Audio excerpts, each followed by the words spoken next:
Bueno, siendo 6 de noviembre del 2024, estamos reunidos la doctora Edna Lorena Mejía Osegueda, que es la jefa de la unidad de emergencias Ignacio Allende, de esta colonia Miguel Hidalgo, y yo, Noé Alejandro Torres Álvarez, que soy miembro del Consejo de Vecinos de esta colonia.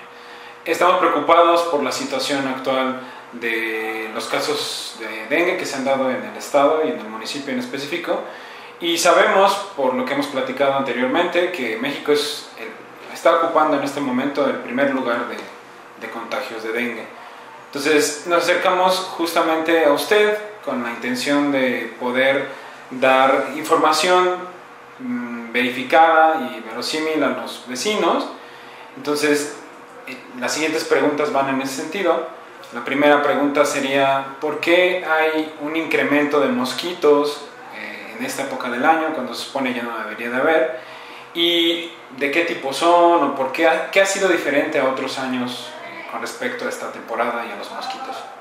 Bien, primero quiero agradecerles esta entrevista, que en realidad es para dar a conocer a nuestros vecinos, a los que nos rodean de esta unidad, que estén enterados e informados sobre lo que es la enfermedad del dengue, que desafortunadamente en este momento ocupamos el primer lugar como estado. Jalisco ocupa el primer lugar en México y en Latinoamérica desafortunadamente también. Entonces sí es algo que no solo nos preocupa, sino nos estamos ocupando precisamente para tomar las medidas, y quiero felicitarlos a ustedes como consejo directivo de la colonia Miguel Hidalgo, que pues sé que hacen una labor social muy importante. La participación de nosotros y de ustedes específicamente dentro de una comunidad es muy importante para trabajar de la mano de las instituciones públicas, privadas y de todo tipo, que nos sumamos precisamente para que esta contingencia que estamos viviendo nos golpee menos y estemos más informados.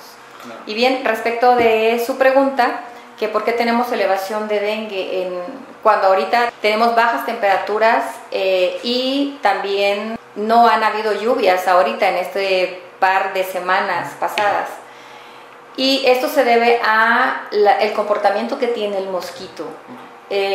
Desafortunadamente tenemos 4 variantes, o digamos no variantes, sino que son serotipos, que actualmente están más incrementadas que el año pasado, y estamos hablando específicamente del serotipo 3, y este es el que nos está dando pues mayores complicaciones.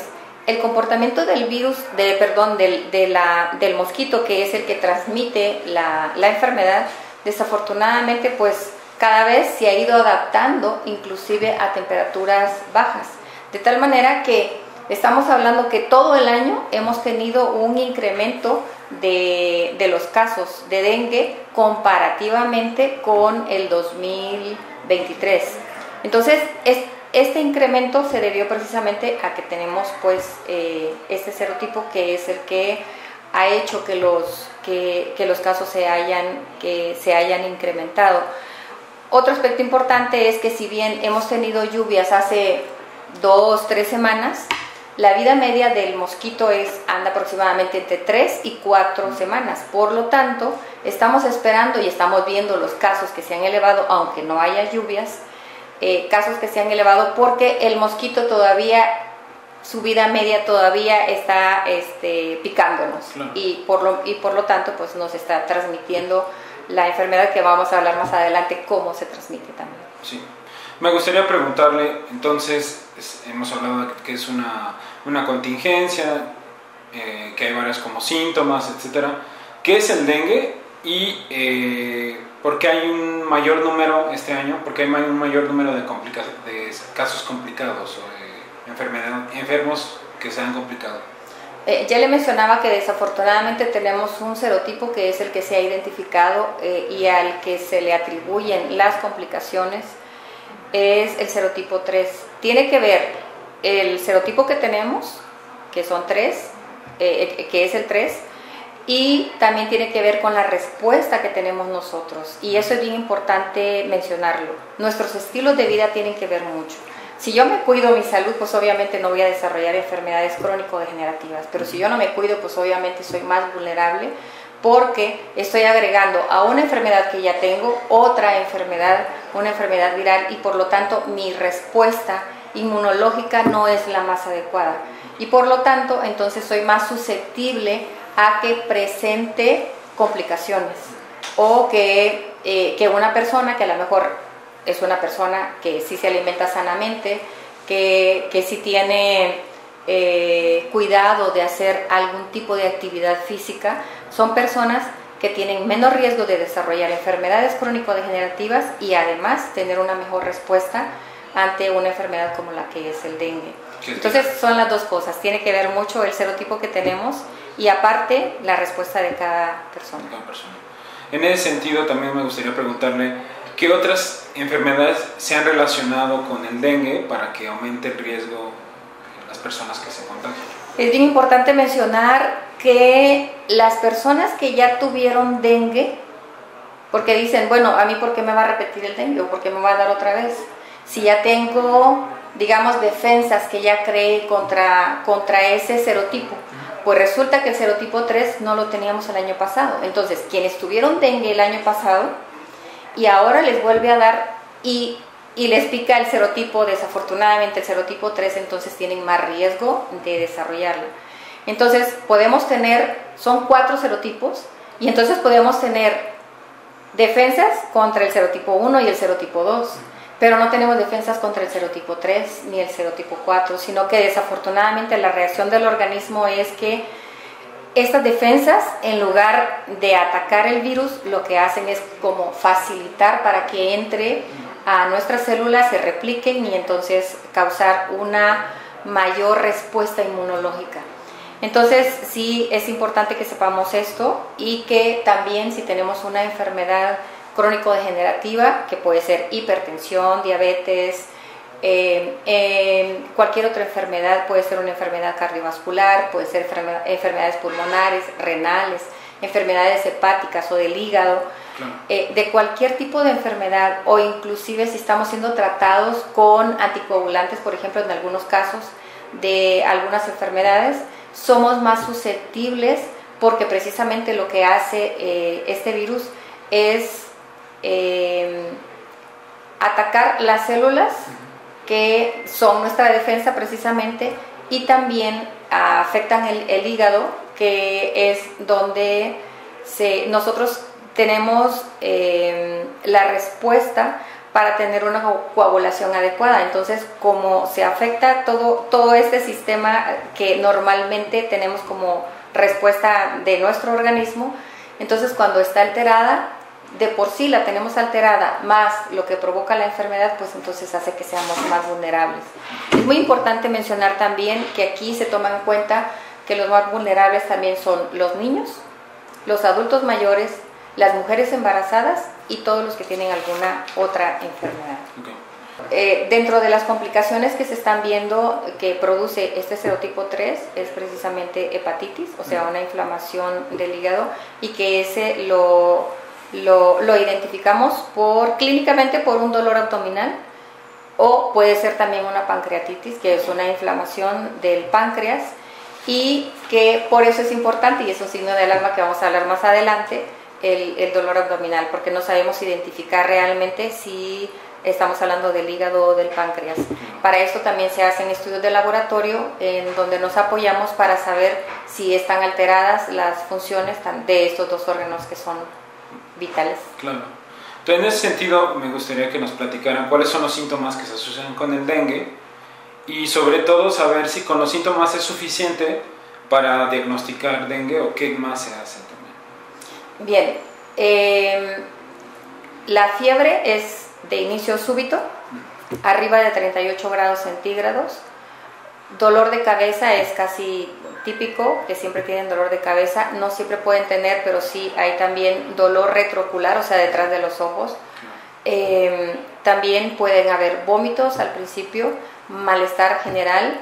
Es llamado también popularmente como el dengue como una enfermedad quebrantahuesos, porque hay mucho dolor en las articulaciones, en los músculos, en los huesos, y el malestar general es muy importante. Esto es generalmente, puede haber también sarpullido, que es que se ponga roja la piel, y puede iniciar en la primera semana también, no necesariamente. Algunos lo presentan hasta el final de una semana o 2 semanas, y otros lo pueden presentar a partir de los primeros 3 días. ¿Más o menos cuánto tiempo dura esos síntomas? Los síntomas iniciales, porque son 3 fases de la enfermedad, pero la fase febril, que son los primeros 5 días, son cuando empezamos con los síntomas, y que a veces no le damos importancia porque pensamos que se trata de otra enfermedad. Cuando no nos ha dado fiebre, no pensamos en eso, o inclusive cuando tenemos vómito y empieza solo con vómito y el dolor de cabeza, lo atribuimos a que algo nos hizo daño o comimos algo que nos intoxicó, etc. Pero minimizamos los síntomas y no consultamos. Okay. Es bien importante que sepamos que realmente tenemos la sospecha o un probable dengue y consultar lo más pronto posible. Sí. Entonces, la siguiente pregunta sería, ¿cuáles son los síntomas que hemos llamado, que usted ha llamado aquí, alarmantes? ¿Cuáles son los síntomas que ameritan que uno vaya a un centro de salud, por ejemplo? Bien, primero es importante saber que los signos de alarma pueden empezar a partir del 3er día que iniciamos los síntomas, o pueden aparecer cuando baja la fiebre, que puede ser inclusive hasta después de una semana.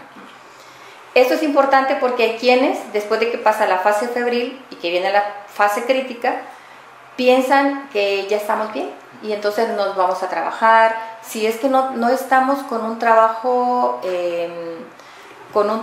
en donde tengo un horario como tal, pues entonces si yo trabajo todos los días o voy a un trabajo porque tengo mi negocio, o si es particular o si es en casa, pues yo me pongo a hacer las actividades de la casa y no guardo reposo, y eso es muy importante que lo sepamos. Estos signos de alarma pueden ser entonces del 3er día, o pueden ser después de una semana, o cuando ya cae la fiebre.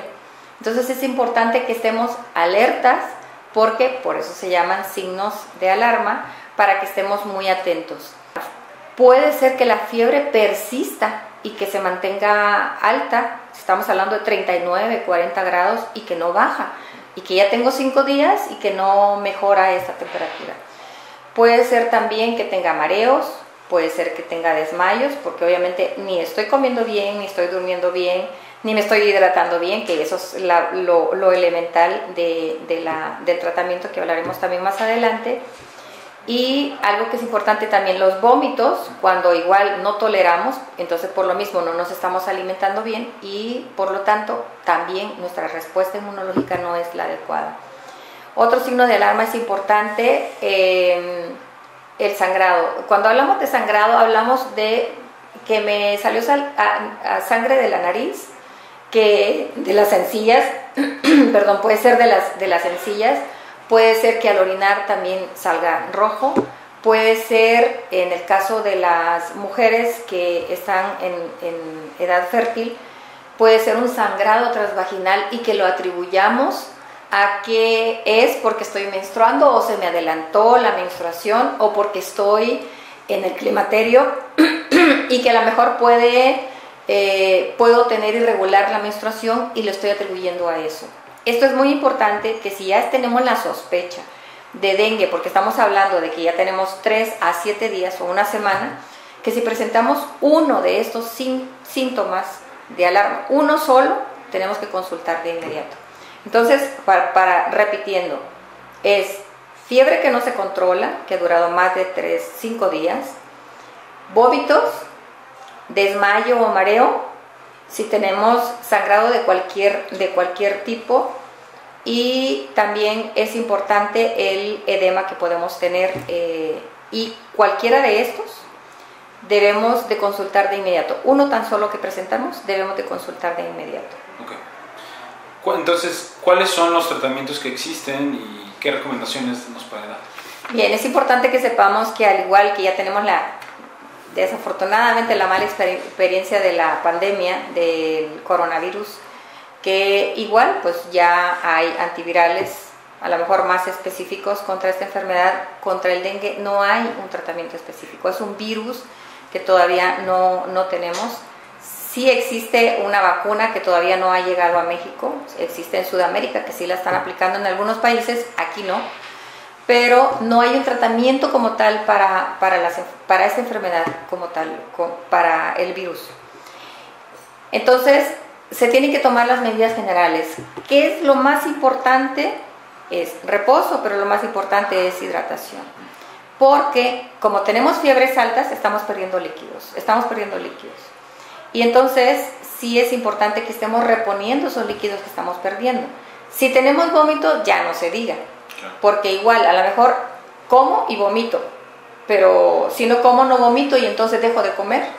Y entonces también los requerimientos de mi organismo, pues los que requiero en cuanto a líquidos y alimentos, pues no los estoy teniendo. Entonces es la hidratación. La hidratación es importante mencionar que hay muchos en el mercado, hay muchos sueros que están envasados, que no son los más recomendables porque estos tienen un alto contenido de azúcar.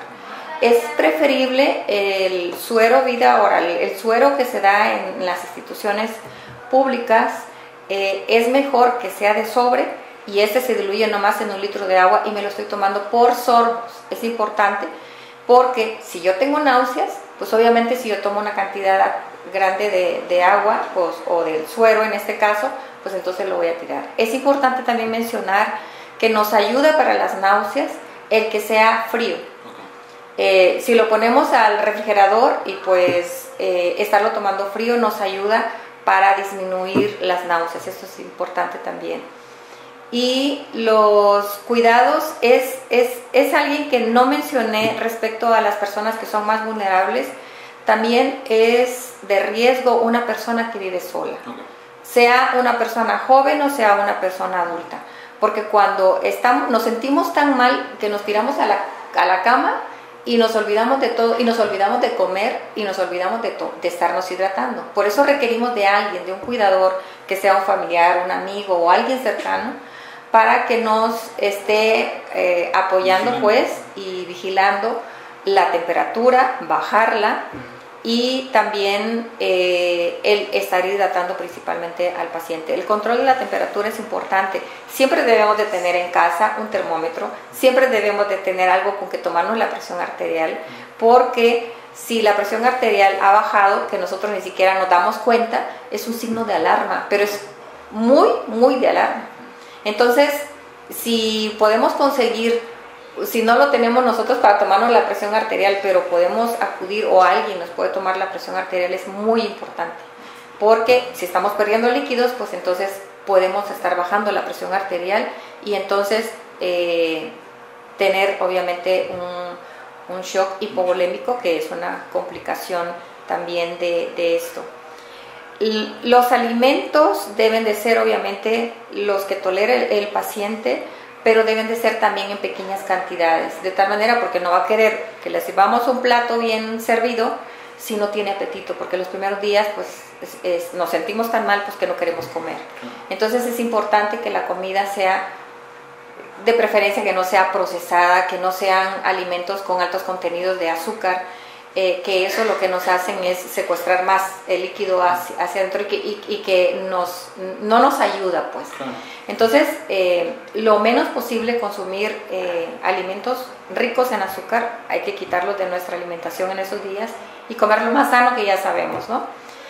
Es importante también no automedicarnos, es decir, los medicamentos, porque estamos hablando que puede haber daño al hígado, daño al páncreas y también puede haber daño al riñón. Entonces, los medicamentos que normalmente tenemos en casa, que pueden ser ibuprofeno, diclofenaco, lo que sea, tomamos el primer medicamento que tenemos a mano, más no sabemos si ese medicamento nos puede afectar por la situación en la que estemos o en la fase que estemos, si estamos en la fase febril, si estamos en la fase crítica o ya en la fase de recuperación, que un médico sea el que nos diga, este medicamento sí lo puedes tomar, este no lo puedes tomar. Eso es como lo más importante. Y algo también es importante es, quien está cuidando al paciente debe de usar un pabellón o un mosquitero, como le llamen, y también ponerle repelente al mosquitero, porque igual puede estar pegado al mosquitero, y si desafortunadamente hay mosquitos alrededor y le pican a la persona que nos está cuidando, a mi mamá, a mi hermano o a alguien de la familia o un amigo o una amiga, pues entonces también a esa persona le va a dar la enfermedad. Entonces por eso hay familias enteras, porque nos olvidamos de que además de la atención del paciente o el niño o el adulto mayor, nuestro papá, nuestro abuelito, quien sea, necesitamos cuidarnos nosotros también, porque si no, ¿quién va a cuidar después al paciente? Claro. Entonces sí es importante que usemos repelente todos en casa y también al paciente. Okay. O le pongamos un pabellón idealmente. Super. Para finalizar, me gustaría que nos dijera alguien que presenta signos de alarma, ¿a dónde tiene que acudir para poder atenderse? Bien, pues algunas personas contamos con seguridad social, otros tienen ISSSTE, otros no, pero pueden ir a una institución pública, pues en este caso Cruz Verde, Servicios Médicos Municipales, está a la disposición de ustedes, son vecinos, viven aquí cerquita y pueden acudir. Aquí tenemos servicio las 24 horas, estamos a la orden para atenderlos, y lo indispensable para atender a un paciente, o si es necesario trasladarlo a un tercer nivel, pues también se hace con mucho gusto, pues aquí los atendemos. Perfecto. Bueno, muchas gracias. A sus órdenes.